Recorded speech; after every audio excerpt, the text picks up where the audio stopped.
Another day, another Pacers loss where their defense was completely ineffective. The Heat score a ton of points in the second half. Pacers blow a 13-point lead, lose by 10 in Miami, and a change in the Pacers ownership. That's all coming today on the Locked On Pacers podcast. You are Locked On Pacers, your daily Indiana Pacers podcast, part of the Locked On Podcast Network, your team every day.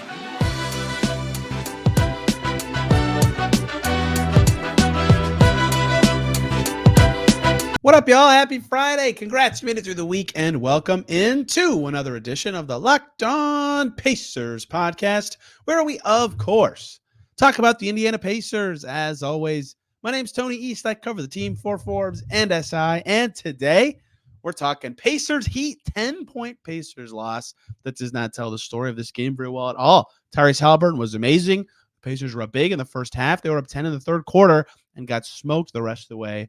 From that point on, defense falls apart. Free throws, a disaster. Threes, an even bigger disaster as the Pacers give away a lead. And just before the game, we found out from Sportico and then confirmed by the Pacers themselves, Herb Simon sold a significant stake of the team. At least I consider 15% to be significant. So we have a lot to talk about today. Also, since we're this far into the show, bear with me. My voice is waning. I'm very sick. I'll do my best. This is probably going to be like 30 takes all cut into one. We'll see how many it actually takes me to get this done. We head to Miami first, where the Pacers lose 142 to 132 to the Miami Heat. The Miami Heat shot 56.5% from the field and only made 8 threes. They were 40 for 64 on twos. They were punishing the Pacers on the inside. They made 62.5% of their twos, and they shot 45 free throws. That tells you so much about this game. In the second half, 2 Heat big adjustments. One was on their side on defense, defending Tyrese Haliburton. We'll talk about that later, because Haliburton was amazing and deserves a lot of airtime today. But the second thing they did was they just started spamming Jimmy Butler and Jaime Jaquez inside 10 feet. They were posting up, and Jimmy Butler can get to his mid-range and draw fouls like he did all night. He took 20 free throws. Most of them deserved to me. I know people don't like watching him foul bait, but he did it successfully. Jaime Jaquez, 8 for 13 from the field, hit all 7 of his free throws. So those two combined for 60 Miami Heat points. 60. The Pacers were really struggling to stop those guys down low. And when you know it, they're both bigger wings. There was no good matchups to put on them. Obi Toppin was playing great on offense. So he was out there a lot, but he's not the best defender. Aaron Nesmith was fine, but he fouled out and was a little too short. Nembhard was too short. Bruce Brown had a very ineffective defensive game. Carlisle pulled him for some errors. And Buddy Hield was an option at times, although he probably shouldn't have played as much as he did. And he also fouled out. They could not stop those players. It was unbelievable. 45 free throw attempts for the Heat. That's the story of the game. That is the most the Pacers have allowed in a game this year. Only their third time over 31 free throws allowed this season. Orlando, their other crushing loss, or another crushing loss being another one, and 35 in Philly in a game they actually won. But this is now 5 times they've given up over 30 free throw attempts in a game. They're 1-4 in those games. If you go down to just straight up 30 or more, because they've done 30 exactly twice, they are 2-6, or excuse me, 2-5. So fouling a lot is obviously bad. I don't need to explain why, but it was a big problem for the Pacers in this game. Jimmy Butler is good at drawing fouls. I'm not going to fault the Pacers, who already foul a lot, for getting their butt kicked by a guy who's really good at that. But Jaquez being able to do what he was able to do. Josh Richardson got to line multiple times. Caleb Martin got to line multiple times. Those 3 names I just said, Jaquez, Martin, and Kevin Love even took 4 free throws. But Richardson, Jaquez, Caleb Martin combined for 17 free throws. Add in Kevin Love, you get to 21. That's crazy. That's a ton for guys who are not good at getting to the line. Pacers defense was woeful in this game. And I'm going to give you the stat that will prove how bad the Pacers were defensively in this game. The Miami Heat, from October 23rd through November 29th, a.k.a. Wednesday, through Wednesday, were 19th in offensive rating in the NBA, 112.7. That's not very good. That's fine. They're a fine offensive team. They've been missing Jimmy Butler for parts of the season. But either way, the Miami Heat were 19th in offensive rating entering this game. Then they played the Pacers, and now they have climbed all the way up in offensive rating to 13th at 113.9. They jumped over a point per 100 possessions, and they climbed 6 spots, now an above average offense, because the Pacers could not stop them at all. It was unbelievable to watch as the Pacers fell apart in this game. And it really changed when they started to do those post-ups. But really a big part of them being able to pile on so much came in the third quarter with not really an adjustment, but just the Pacers kind of falling apart. Pacers go up 10 about halfway through the frame. The Heat got it down to 2. I thought the Pacers were going to give it up right then. And the Pacers responded, to their credit. It was 80-82 with 7:59 to go. The Pacers were ahead. And at that point, I thought, okay, got a really crummy start to the third. This might be tougher for them. And then you blinked, and it was 92-82 halfway through the frame, right? So they got it back up 10. They figured it out. And at that point, I thought, okay, maybe they do have this. They figured out how to respond. Haliburton got some layups. Obi hit a 3. Obi scored again. Miles Turner dunked. Like, it was a nice stretch. They looked good.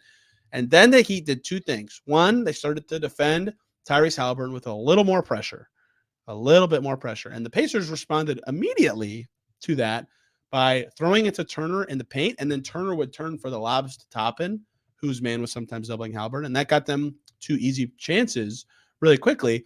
But slowly but surely, the Heat started to adjust to Haliburton, and that figured out things for them defensively in a way that really sputtered out the Pacers' offense. Like I just said, the Pacers had 92 with 6 minutes to go in the third quarter and finished with 132. So they scored 40 points in the last quarter and a half of this game. The Pacers, whose offense is normally their thing, that's how they win.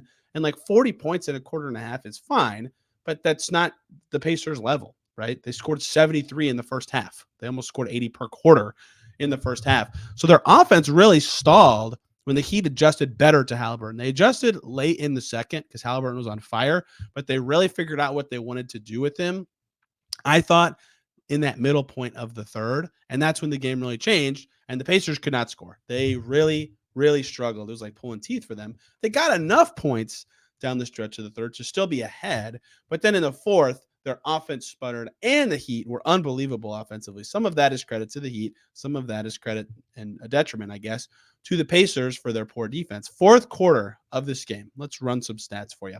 Fourth quarter of this game, Pacers, 3 of 17 from 3. That's 1 quarter. And that's not like, that sounds insane, like stop shooting threes. And they actually should have, but not for the reason you think. They were pretty good looks. Buddy Hield took 7. He's probably open for 6 of them. Tyrese Haliburton took 5. He's earned the right to take as many as he wants. That's 12 of them, right? Toppin missed 2. He made them earlier in the game. Bruce Brown and Miles Turner and Aaron Nesmith took 1. Like, that's fine from a distribution perspective. Pacers in the fourth quarter got outscored by 13 and had 0 turnovers. Right, the process on offense was not that bad, but different guys had to shoot for so much, and Haliburton's rhythm got broken up to the point that they just fell apart. They could not make threes. And the Heat, meanwhile, in the fourth quarter, went 15 for 18 from the field, from every shot they took. It was crazy. They made both of their threes via Duncan Robinson, and they took 14 foul shots and made 13 of them. That is crazy. Their offense was buzzing. They had 5 turnovers in the fourth, but they got so many stops because the Pacers kept missing that they could run in transition. They could get to their spots. They could do hit-aheads. They dominated. They looked unbelievable in the fourth. And I think that the Pacers defense was truly crummy in a lot of this game. They gave up 142. But a lot of the reason that they fell apart in the fourth defensively was actually because of how bad their offense was. They could not score at all. The Heat were in transition all the time, and every team is at least sort of effective in transition. And with foul trouble already dooming the Pacers, they had no chance. They had none. So I actually think, yes, Jaquez and Butler, big problems. Pacers defended horribly in this game. I'm not going to sit here and tell you anything otherwise. But the thing that actually doomed the Pacers, like, this game was within 3-4 points even for a lot of the fourth quarter. It was within 5 with like 8 minutes to go before the Heat really took off. It was within 7 halfway through the quarter. Pacers got it down to 6 late, but they couldn't score. They could not score. This is a young team, right? And let me start by saying, do not say the word excuse. Let me finish, because I know what you're going to say. This is a young team, and that's bad. They're playing like a young team, and that's a bad thing. Why? Because this team doesn't want to play like a young team. They want to win. They've said it. They have those goals. They don't want to lose anymore, and that's great. They have a stud in Tyrese Haliburton, an unbelievable game that we'll talk about in the second segment. But playing like a young team like this with wild inconsistency, not even from quarter to quarter in this game, from like minute to minute almost, playing that inconsistently, waxing and waning effort based on offensive impact, like, that is young team stuff. And like, they are inexperienced. Like, it's easy to run through the roster and say that, but they don't want to play like that. They want to be better. And I've said that all year. The reality of what team they are and what they want to be is just a little mixed matched at times. And in games like this, you really see that juxtaposition where the young team habits creep into a team trying to win and they can't overcome it at all. And I'm not saying that to excuse them. I'm saying that to say that's bad. They can't have that happen. They need to avoid those things. They need more consistency. They need more defensive effort. They need to not give up 142 points to the, at the time, 19th ranked offense in the NBA. And they just need consistent effort. I don't think they were like not playing with effort for a lot of this game, but they need to not play like a young team. Let's dive into some certain players and some big discussions from this game. Haliburton's career night, Buddy Hield playing a lot despite not making anything, and many more thoughts from Pacers Heat. Pacers now 9-8 with Miami, Boston, and then either the in-season tournament semis or Milwaukee or New York coming up. Tough. And we got confirmed today that they'll be on the road if they lose to Boston. So at Milwaukee or at New York or in Vegas, not a home game for Indy. Tough. Either way, we'll cover that when the time comes. Let's continue today after I talk to you guys about the lovely people over at FanDuel. So weather gets colder. The NFL offers stay hot on FanDuel right now. New customers get $150 in bonus bets with any winning $5 moneyline bet. How about that? You can bet 5 to win $150 in bonus bets. What a deal. If your team wins $150, how about it? If you've been thinking about joining FanDuel, there's no better time than right now to get in on the action. The NFL, smooth and going. Colts in the playoff hunt. NBA's off and running. In-season tournament quarterfinals next week. All the in-season tournament next week. NHL off and going. And I was going to say running, but they don't run. The app is easy to use. FanDuel has a wide range of betting options, including spreads, player props, over-unders, and more. So check out FanDuel.com/lockdown and kick off the NFL season over on FanDuel, an official partner of the NFL.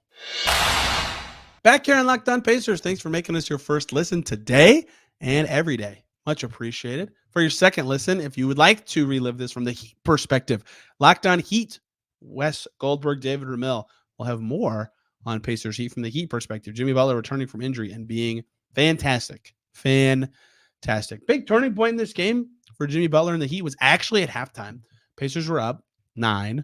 They had scored 73 points. Bam Adebayo got announced as out with a hip injury, and the Heat started to play everything through Butler instead of keeping Bam involved. He was like 3 for 9 and -2 at halftime, and Bam is still awesome. I viewed that as a blessing for the Pacers at the time, but that actually ended up helping the Heat a little bit. And that is not a knock on Bam. That is a knock on the Pacers' defensive scheme against Butler. And maybe they would have played the same way even if Bam played. But I thought that was going to change the game in a meaningful way for the Pacers. It did not at all. Significant for the Pacers in this game. Unfortunate it comes in a 10-point loss. Tyrese Haliburton was unbelievable once again. I mean, he missed a lot of threes in the fourth quarter. That's really going to taint his stat line, like I said earlier. At the halfway through the game, Tyrese Haliburton had 28 points, 2 rebounds, 4 assists, and 2 steals, and was plus 11. The Heat could not guard him. He took 2 heat check shots. He made one of them. He was absolutely rolling. He couldn't miss from any distance, long threes. Somehow playing Miami is apparently his thing. And at the moment, I thought, okay, this is a big turning point for the Pacers. Their guys saying, F this. We're not going to have any of these Portland performances anymore. And he kept playing well in the third quarter. Despite their lead kind of trickling away, he was getting so much defensive attention, but he had 3 assists. He had 5 points. He kept the ball moving. The Pacers did fine. They didn't play well, but they played fine in that quarter. They were generating good shots. What I might do from this game, I haven't done this in a while, right? When they shoot so bad from 3, a fun exercise is to compile every 3 they take into one video, but cut every shot off right after it leaves the guy's hand. That way you can really tell the quality of the 3 without being skewed by the result. And you'll see in the second half, a lot of their attempts were good or open or the guy you'd want to shoot the 3 that they took. Not all of them, but a lot of them. And they didn't go in. And Haliburton's numbers, especially the assists, would have been even higher had the 3s dropped. They were 1 for 10 from deep in the third with Obi Toppin, of all players, hitting the 1. Toppin shot well in this game. He had 11 in the third. But he Hield 0 for 2, Haliburton 0 for 2, Turner 0 for 2, Brown 0 for 1. But it doesn't matter. Haliburton was unreal, especially through 3 quarters. And in the fourth, they tried to bring him in really early. He played all but 9 seconds. of the fourth quarter, and they were minus 13 in his minutes because they couldn't guard at all. So even though he had 11 points and 3 assists in that frame, setting his career high with 44, several FU on better shots. He was awesome. I love these games from him when he's just like clearly showing that he has this peak level that's just ridiculous, that no one else could hit anything. Some of that is credit to the Heat, and some of that is just a detriment to the Pacers, right? Obi Toppin was on it, right? He had 25, 3 for 7 from deep, 10 to 15 from the field. Credit to him. They won his minutes by 6. He played 33 minutes and 15 seconds. That was great. Buddy Hield was 5 for 16. He was 3 for 4 on 2. So when he was driving, it was good. He was 2 for 11 from deep. Miles Turner, 0 for 5 from deep. He made over half of his twos. Bruce Brown, 0 for 2 from deep. He made over half of his twos. And I'll get to why I'm explaining the twos in a second. Aaron Nesmith, 0 for 1 from deep. He made over half of his twos. Benedict Mathurin, I thought Benedict Mathurin had an awesome game. Awesome game. 5 for 7 from the field, 12 points. His defense was not awesome, but he had a really nice game. Did not make a 3, didn't take one. Isaiah Jackson was sick. He couldn't play enough. That's why Toppin played so much. And Andrew Nembhard missed his only 3. He did not make half of his twos. So he is the outlier, is Andrew Nembhard. Everyone else did well on twos, despite struggling on threes. The Pacers shot 11 of 43 from deep. That's awful, right? That is completely terrible from a 3-point percentage perspective. Let me do some quick addition. 25.6%. This is their third worst 3-point shooting game of the season. In their 4 games under 30% from 3 this year, they've lost all 4 of them, right? So, of course, they're going to lose when they shoot that poorly. 43 attempts is the second most they've had in a game they shot that poorly, rivaling the Bulls game, right? So that hurts. You know, that making shots is obviously better than missing them, even though the looks were good. But the thing that made this perplexing, 2 key components of this shooting. One is, and people had a lot of questions about this online, Buddy Hield was 2 for 11, and he took a lot of them in the second half when he really didn't have it. 2 for 9 in the second half, right? So he was 0 for 2 in the first half. That's not that many. So here's why he took 9. Like big picture why. We'll get more specific in a second. When Haliburton started getting doubled, someone else is going to be guarding him. And a lot of times that player was Buddy Hield's man.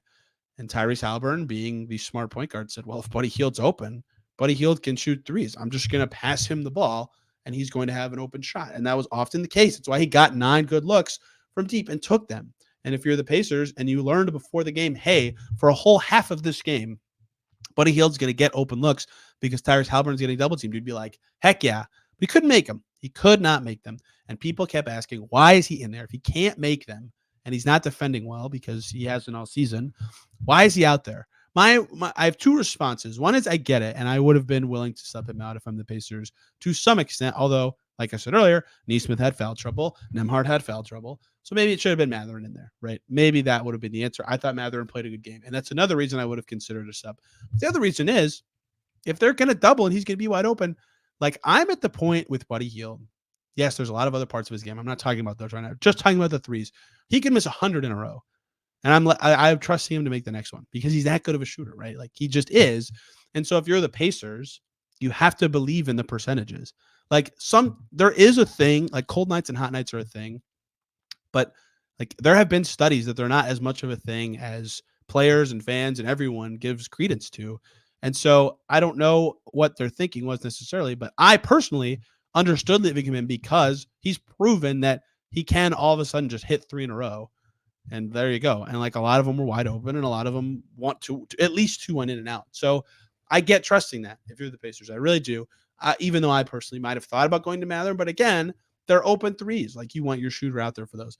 But the thing that bothers me about the threes more than who took them or them not going in, right, is that they took so many. It's so many. And 27 in the second half. They went 4 of 27 in the second half. So they took 16 in the first half. So just to give you the numbers there, that means they took 11 fewer threes in the half that Bam Adebayo did play. One of the best defenders, maybe the best defender in the NBA. Awesome rim protector, can roam, can disrupt plays. In the first half, he played, and they were attacking the rim, and they were playing their offense. And in the second half, yeah, the double teams were enticing these shots.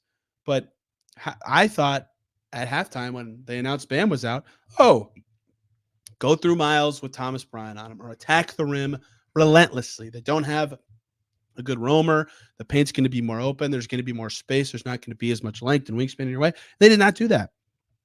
They did not do that. So in this game, 55 of their shots were twos, over half. But in the second half of their shots were threes, with Bam Adebayo out.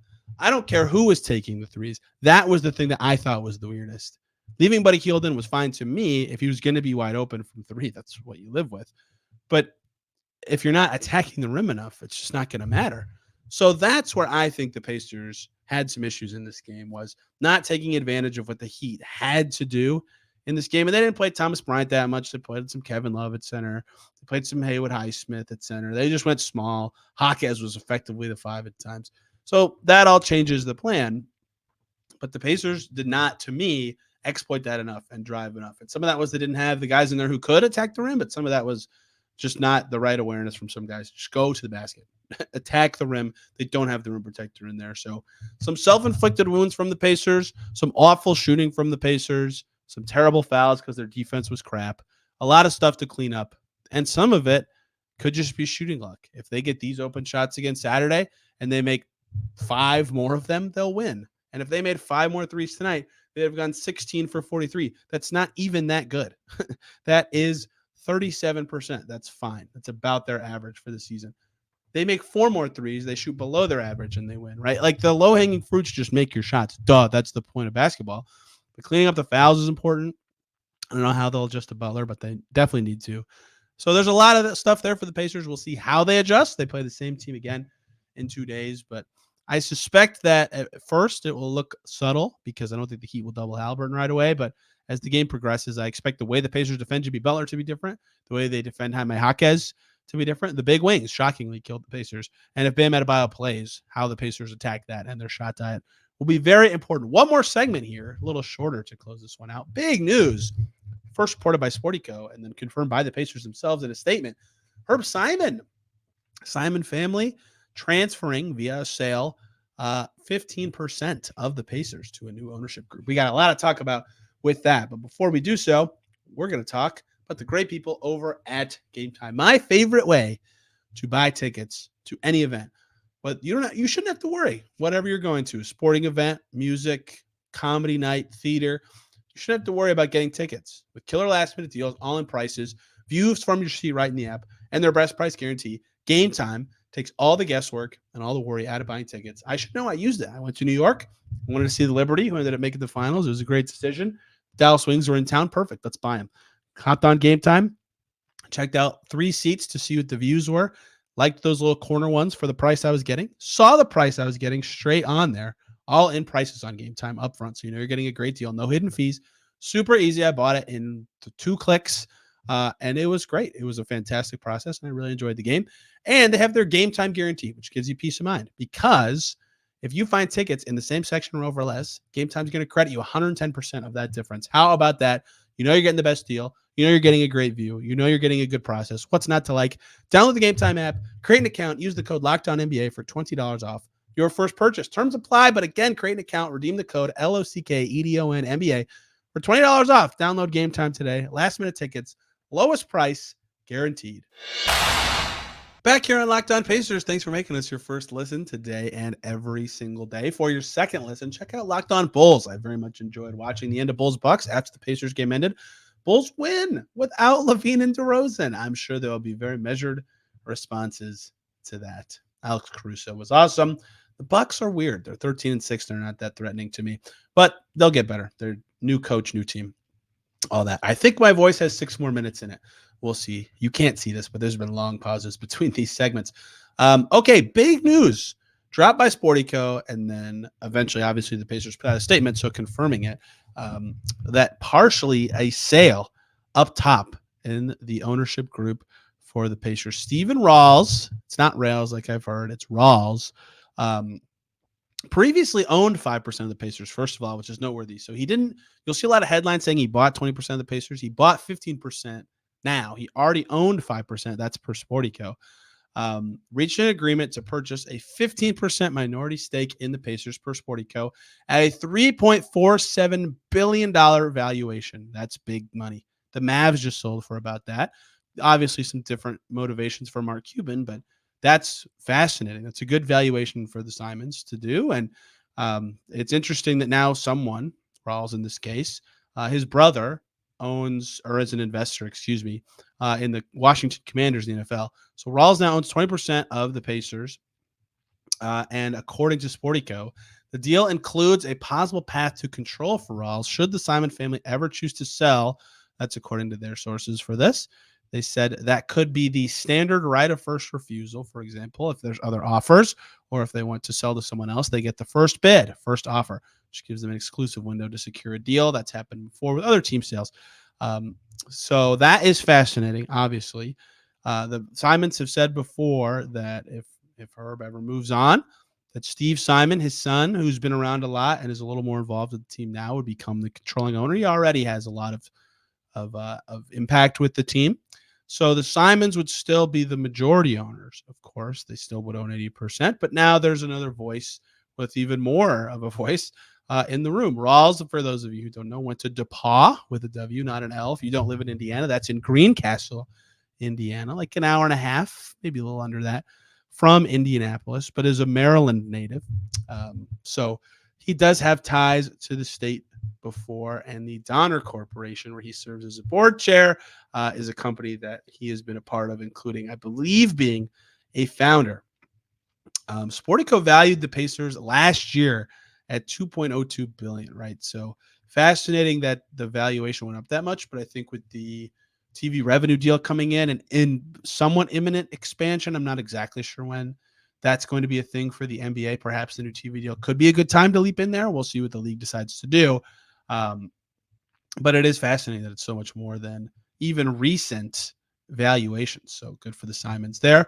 But also, like we just saw the Mavs and Bucks, and Ishbia bought the Suns for $4 billion, right? So the Hornets just went for $3 billion. This is an impressive valuation for the Pacers, like 22nd highest in the league usually. The Simons bought the team way back in 1983, 84. I should know that. For not very much. Simon is the longest standing owner in the league, which is pretty cool. And Steven, like I said, is going to be the leader after Herb. So that is the situation of what we know now and what has been reported by Sportico. The Pacers, just before the game, right, like an hour before the start of, I'm scrolling through my own Twitter feed to find it, Pacers Heat tweeted this, a statement from Herbert Simon. My good friend Stephen Rawls, who has strong Hoosier ties and is a graduate of DePaul University and a co-founder of the I should have looked up the pronunciation here, the Danaher Corporation, which is the owner of Indiana-based life sciences company Beckman Coulter, expressed an interest in acquiring a minority investment in the franchise. After considerable discussions, Stephen is going to become minority owner of 20% of the franchise pending league approval. So that's where the process is now, up to the league. Management of the franchise remains under Simon family control. And then the line that all the fans wanted to read is, the Simon family is committed to Indiana today as committed to Indiana today as we have been since we moved here from New York in the 1960s. So especially with expansion coming, like how many cities are left to move to for NBA teams? So no one needs to worry about that anyway. But that's the part that's going to ease people over. Every time anyone in a small market hears ownership changes, they at least think about it. But I don't think that's a relevant discussion right now, especially because he still only owns 1/5 of the team. So that is what we know. That is the situation as it is, still owned by the Simons. I think the last time Herb spoke on the record was back in 2019. I can't remember when that was, 2021, when he said, I love my little team. That team did not stick together, obviously, but changes up top for the Pacers. I don't know how much this will change anything of their spending. I've gotten a couple texts with this question. This changes nothing for the salary cap. This doesn't change any rules the Pacers operate by. That's just still from the league. I have no idea if any more money is going to be pumped into the Pacers from their new ownership, but that is still significant to know. Going from 5% to 20% is quite a jump. We'll see what that means, if anything, especially at that valuation, what that could lead to. But a lot of money could be coming into the league pretty soon, although there are some concerns about the TV deal after the next one. But with expansion coming, certainly an interesting time to be an NBA owner. Although a lot of sales in the last couple of years, certainly a discussion worth happening about all of these transactions in recent time, and the Pacers now a part of it. But the big picture, the Simons still own a significant majority of the Indiana Pacers. And as they said in the statement, the part that fans will want to know, they're committed to Indiana today as they were when they bought the team. If you have any other questions about this, I'm on Twitter at Tony R. East. And this podcast is at Locked On Pacers. Just for some programming, because this is the last show of the week, and it's December. Congratulations to all of you for making it to a very fun month of the year. Monday is the Pacers in-season tournament game against the Celtics, and I want to do a full show previewing that because I love the in-season tournament.